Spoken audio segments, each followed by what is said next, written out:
नमस्कार, मैं अशोक कुमार पांडे और स्वागत है आपका टीसीएच पर। कल एक खबर आई कि दिल्ली दंगों के मामले में 2020 के मामले हैं ये।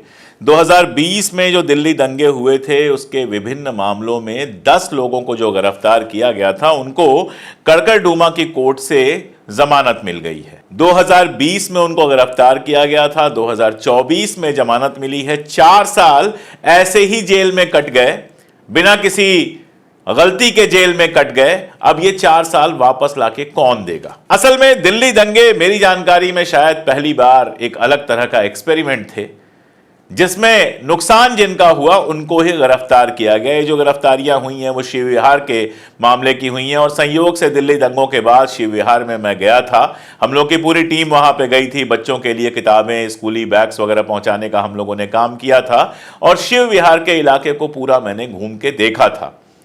कोई अगर नंगी आंख से भी उस इलाके में घूमता और बस उसके दिमाग में जहर नहीं होता तो वो समझ जाता कि उस इलाके में सबसे ज्यादा किसी का नुकसान हुआ था तो मुसलमानों का नुकसान हुआ था। मस्जिदों को नुकसान पहुंचाया गया था, घरों को नुकसान पहुंचाया गया था, आग लगी थी, लोग मारे गए थे, ये सारा कुछ हुआ था। और गिरफ्तार किनको किया गया? सबसे ज्यादा गिरफ्तारियां मुसलमानों की हुई, जिसमें सबसे इंपॉर्टेंट नाम, सबसे जरूरी नाम जो है, मैं सबसे जरूरी इसलिए कह रहा हूं कि उस आदमी से मुझे बहुत ज्यादा उम्मीदें थी कि भारत जैसे देश में ऐसा एक्टिविस्ट बहुत ज्यादा चीजों को बेहतर कर सकता है, बहुत सारे लोगों के हक की लड़ाई, न्याय की लड़ाई लड़ सकता है। वो था उमर खालिद। शर्जील इमाम भी थे और भी बाकी सारे लोग थे, लेकिन उमर खालिद को इन्हीं दंगों में फंसाया गया था कि दंगों की वो साजिश कर रहा है। एक अलग से पूरा वीडियो बना के जो सारा खेल है वो मैं आपको बता चुका हूं कि कैसे एक व्हाट्सएप ग्रुप का मेंबर होने के नाते, फिर उसका एक भाषण जिसका एक क्लिप तोड़ मरोड़ के टीवी पे चलाया गया, वो भाषण की जो क्लिप थी और जो पूरा भाषण था, दो बिल्कुल अलग अलग चीजें थी। अगर आप पूरा भाषण सुनेंगे तो वो शांति की बात कर रहा है, बाकी सारी चीजें कर रहा है, लेकिन उसके ऊपर उल्टे सीधे आरोप लगाकर 4 साल से उसको जेल में रखा गया है। जवाहरलाल नेहरू यूनिवर्सिटी का वो शानदार स्टूडेंट, पीएचडी, जिसे किसी यूनिवर्सिटी में अपने छात्रों को पढ़ाते हुए होना चाहिए था, जिसको ऐसे चैनलों पर अपनी बात रखते हुए होना चाहिए था, जिसको दुनिया में घूम घूम के जो मजलूम है उनके हक की आवाज उठाते हुए दिखना चाहिए था, वो 4 साल से जेल में पड़ा है। और अपराध कोई नहीं है, क्योंकि अभी तक पेशी ही नहीं हुई है। जब पेशी होती है टल जाती है, 4-4 महीने 6-6 महीने बाद की डेट दी जाती है। सुप्रीम कोर्ट में गया तो कहा लोकल कोर्ट में जाओ, लोकल कोर्ट में गया तो सुप्रीम कोर्ट में जाओ। ऐसा लगता है कि सरकार बस चाहती है कि किसी तरह से उसको गिरफ्तार रखा जाए। आखिरी बार सुप्रीम कोर्ट में तो खैर उसको तारीख ही नहीं मिली, तो फिर वो लोकल कोर्ट में गया और आखिरी बार 28 मई 2024 को उसकी सुनवाई रोकी गई थी और अब अगली डेट जो दी गई है वो अक्टूबर में दी गई है। यानी 5 महीने आप ऐसे ही जेल में पड़े रहो, कोई डेट नहीं मिलेगी, कोई बेल नहीं मिलेगी, आप बस जेल में पड़े रहो। अगर 2-4 साल आपने ऐसे रख लिया तो हिंदुस्तान की जो सबसे बड़ी सजाएं हैं वो 20 साल की हैं, 7-8 साल की सजा तो आपने ऐसे ही कटवा दी। कल को अगर पता चले कि वो पूरी तरह से निरपराध है, और मैं कह रहा हूं यहां पर पूरी जिम्मेदारी के साथ कह रहा हूं कि जितना कुछ बाहर आया है उससे साफ लगता है कि वो पूरी तरह से निरपराध है। कल अरविंद केजरीवाल को बेल मिल गई, सुप्रीम कोर्ट ने जो कुछ कहा उसको पढ़िए। कुल मिलाजुला के मामला यही था कि जबरदस्ती फंसाया गया है और बिल्कुल गलत तरीके से गिरफ्तार रखा गया है। नीयत खराब थी, चाहती थी सीबीआई की कैसे भी वो जेल में रहे। ये सारी बातें कही गई हैं। बार बार कहा जाता है कि जेल जो है वो अपवाद है और जमानत जो है वो नियम है, यानी बेल सबको मिलनी चाहिए, ताकि उनकी जब कार्रवाई चले कोर्ट की उसके बाद अगर सजा मिले तो वो जेल में जाएं, उसके पहले ही 4 साल 5 साल वो जेल में ना बिताएं।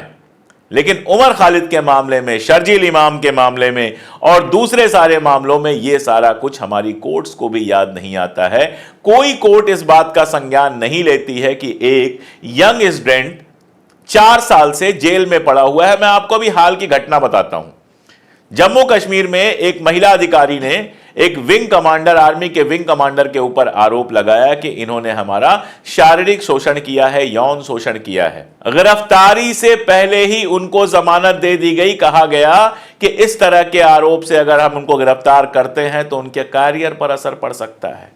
एक महिला आरोप लगा रही है और उस आदमी को गिरफ्तारी से पहले जमानत दे दी जा रही है और यहां आदमी गिरफ्तार किया जा रहा है। 4 साल हो गए लगातार उसको जेल में रखा जा रहा है और जमानत तो छोड़ दीजिए, सुनवाई का कहीं नामो निशान नहीं है। इस कोर्ट से उस कोर्ट के चक्कर लगवाए जा रहे हैं। कोई भी बाहर से देखे तो बहुत साफ समझ में आता है कि जैसे सरकार ने यह तय कर लिया है कि इस आदमी को गिरफ्तार करना। ये जो लोग थे जिनकी बात मैंने शुरू की थी, मोहम्मद शाहनवाज, शानू, मोहम्मद शैब, छोटुआ, शाहरुख, राशिद, आजाद, अशरफ अली, परवेज, मोहम्मद फैजल, राशिद, मोहम्मद ताहिर, ये सारे जो लोग थे इनके ऊपर क्या आरोप थे?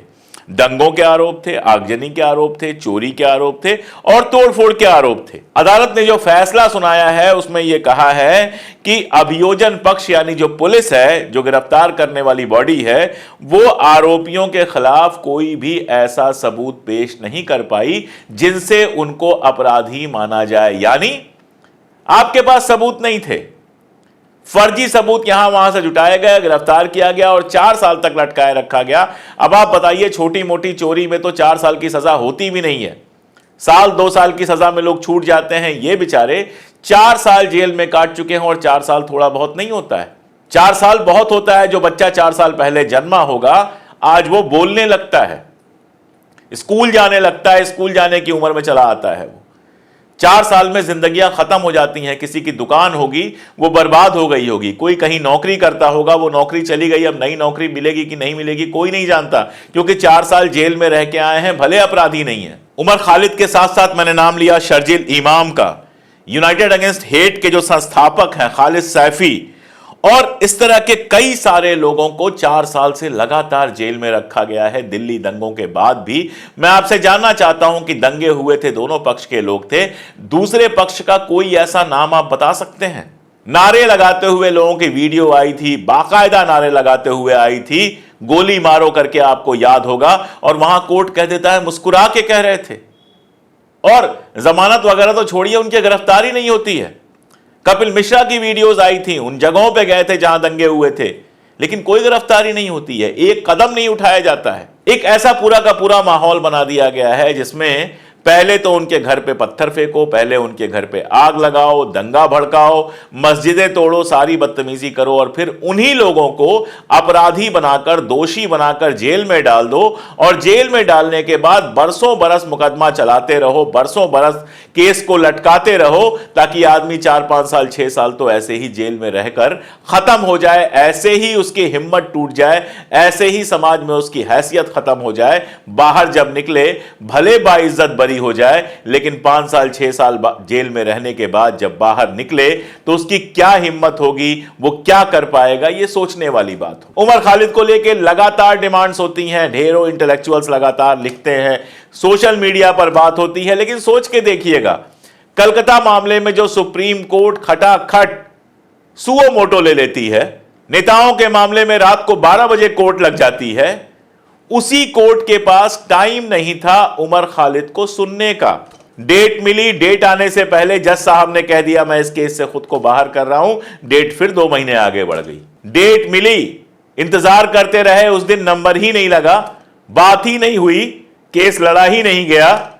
आपको याद होगा कपिल सिब्बल ने कहा था कि 10 मिनट मुझे मिल जाए तो मैं यह साबित कर दूंगा कि उमर खालिद पूरी तरह से निर्दोष है। 10 मिनट नहीं था हमारे देश की सुप्रीम कोर्ट के पास उमर खालिद जैसे नौजवान के लिए, जिसका कैरियर, जिसके जिंदगी, जिसके सपने लगातार तबाह हो रहे हैं। अंदर से कभी कभार उमर खालिद की तस्वीरें आती हैं जब वो पेशी वगैरह पे जाते हैं, उनके चेहरे पे मुस्कुराहट रहती है, मजबूत दिखाई देते हैं, ये उनके अंदर की ताकत है। लेकिन जरा सोच के देखिए, 4 साल से जिसे जेल में डाल दिया जाए, सुनवाई तक ना हो, गवाही तक ना हो, जमानत की सुनवाई ना हो, डेट्स ना पढ़ें, उसके दिल पे क्या गुजरती होगी, वो इस देश के कानून व्यवस्था पर कितना भरोसा कर पाता होगा। उमर खालिद को मैं पर्सनली जानता हूं, बहुत तेज तर्रार पढ़ा लिखा लड़का है, डेमोक्रेसी में उसका बहुत गहरा विश्वास है, तो जाहिर तौर पर वो लगातार केस लड़ रहा है, और लगातार जो लिखता है, जो बोलता है, जो सारी चीज़ें बाहर आती हैं, उससे ये समझ में आता है कि उसने अपने आप को एक इंसान के तौर पे बचाया हुआ है। लेकिन बाहर से देखने पे समझ में आता है कि 4 साल किसी को जेल में डालकर आप ऐसे ही तड़पाते हैं, ऐसे ही परेशान करते हैं। ये सारा कुछ किस लिए? आप क्यों उसकी हिम्मत तोड़ना चाहते हैं? सिर्फ इसलिए कि वो एक ख़ास रिलीजन से है, वो मुसलमान है। सिर्फ इसलिए कि वो आपकी सरकार के साथ नहीं है।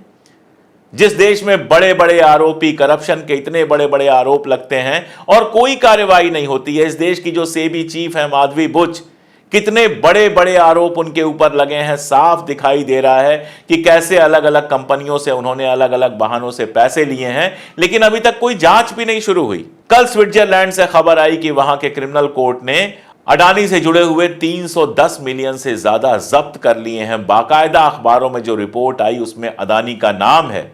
आपने कहीं सुना कि अडानी की कोई जांच होगी? कहीं सुना कि ईडी सीबीआई कोई उनके घर जाएगी? कितने केसेज मैं गिनाऊं इस देश में जो रोज होते हैं। एक से एक लोग हैं जो दिन रात हेट स्पीच फैलाते हैं, लेकिन गिरफ्तार होते हैं तुरंत जमानत हो जाती है। हत्या के मामलों में गिरफ्तार होते हैं तुरंत जमानत हो जाती है। हेट स्पीच में गिरफ्तार होते हैं तुरंत जमानत हो जाती है। लेकिन एक व्यक्ति जिसके खिलाफ कोई बड़ा सबूत अभी तक पेश नहीं हुआ है, वो अंदर पड़ा हुआ है। आसिफ इकबाल तन्हा, नताशा नरवाल, देवांगना, कलिता, इन लोगों को जमानत मिल गई, लेकिन उन्हीं केसेज में जो दूसरे लोग हैं उनको आज तक जमानत नहीं मिली है। गुलशिफा फातिमा है, शिफा उर रहमान है, मैंने आपको बताया कि खालिद सैफी साहब हैं, शर्जील इमाम है, उमर की बात तो मैं लगातार कर ही रहा हूं। इन लोगों को जमानत नहीं मिल रही।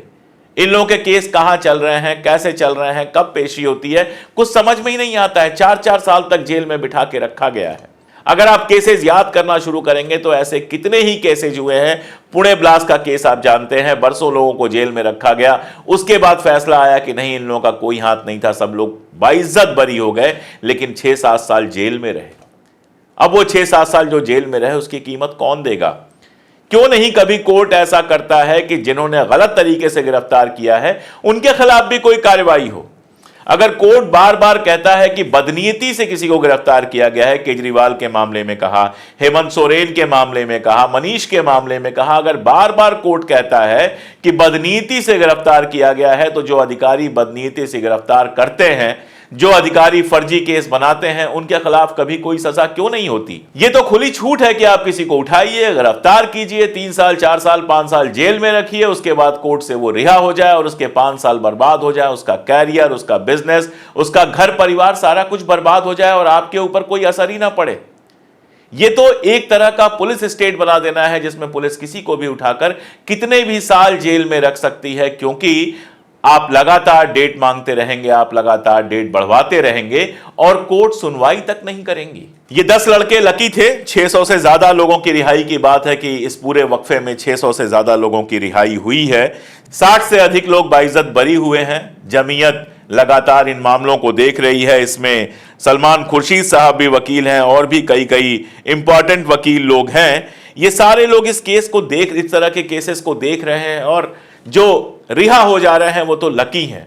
लेकिन 3 सवाल मेरे सामने हैं जिन सवालों को लेकर मैं आपके बीच में आया हूं कि आखिर उमर खालिद, शर्जील इमाम या खालिद सैफी जैसे लोग जो पॉलिटिकल एक्टिविस्ट रहे हैं, उनकी रिहाई क्यों नहीं हो रही, उनको जमानत क्यों नहीं मिल रही?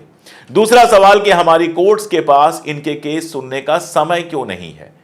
क्यों बड़े बड़े अपराधियों के केस सुन लिए जाते हैं, बड़े बड़े भ्रष्टाचारियों के केस सुन लिए जाते हैं, रात को 12 बजे कोर्ट खुलवा दी जाती है, लेकिन इन लोगों के केस सुनने का वक्त क्यों नहीं है हमारी कोर्ट के पास? और आखिरी सवाल कि एक सरकार जो पूरे देश की सरकार होती है, वो इस तरह की कार्रवाई करके देश को जोड़ रही है या देश को बांट रही है?